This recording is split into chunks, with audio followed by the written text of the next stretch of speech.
Dito tayo ngayon sa BGC C5. Papunta tayo ng South Luzon Expressway. So nakita niyo ba tong nasa left side natin? Traffic yan hanggang dun yan sa may sa may McKinley sa traffic light. Tapos paglagpas niyan hanggang dun ulit, sunod yan yung sa may tunnel. Yung pa left side papuntang City Hall ng Taguig. So may sikretong lagusan dito na ilan lang ang nakakaalam. Madalas ko na rin sinasabi to sa mga nakaraang vlog natin. Yan yung tukod na yun. Tukod yan hanggang doon. Doon yan. Makita nyo yung mga truck na yun, natukod na yan. Dito tayo. Konti lang dito. May traffic. Minsan may traffic dito yung mga galing SM Aura. Pababa. Yung mga pababang galing. So more on kung anong gagawin natin. More on service road. Dito tayo dadaan sa service road. Makita nyo naman diba? Marami na tayo na overtake dun sa gilid. Sa may C5 mismo. Dito minsan nagkaroon lang ng bottleneck din dito dahil doon sa papasok sa may gabi sa SM Aura sa may papuntang Serendra. Papasok diyan papuntang Net Lima. Doon lang, pero mismo maluwag na dito sa may bandang maluwag. Huwag lang may mga terminal dyan. Doon lang talaga tayo matutukod. So ayan na, moving naman dito. Mamaya paglagpas dyan, may tunnel dito.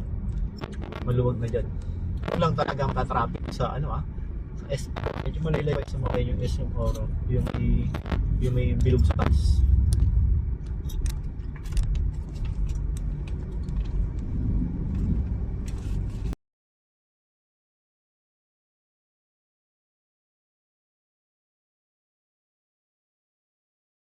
Okay, so namatay yung phone ko, nag-overheat. Naka-connect kasi sa akin si Dadur. Ito sa kanan, ito yung galing SM Aura. Ito yung tukod na doon. Medyo okay lang yan. Paglagpas natin ng Petron, dire-diretso na tayo ulit. Kasi mag-service road tayo ulit. Dire-diretso natin yung service road na yan. Ito mga nasali natin, maggaano yung mga yan. Huwag mo kumpulan yan. Don't follow the herd. So let's go dito sa ating sikretong lagusan na nakikita na ng iba pero hindi nila tinatry. What's up, riders? Welcome back dito sa Yayap's Bodega, dito sa Do Ride Travel with Purpose Ball Review. So mga idol, meron tayong ditong bola. It's a plain basketball and this is original.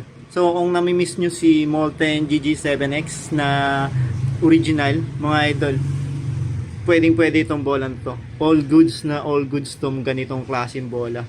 GG7X na plain. So ayan mga lods. So yung touch nito, yung feel nito, yung surface nito, halos parehas kay GG7X. So plain lang to. Mga idol, hindi ito yung low class na OE na yung mga class A, hindi to class A. As in good quality talaga to mga idol.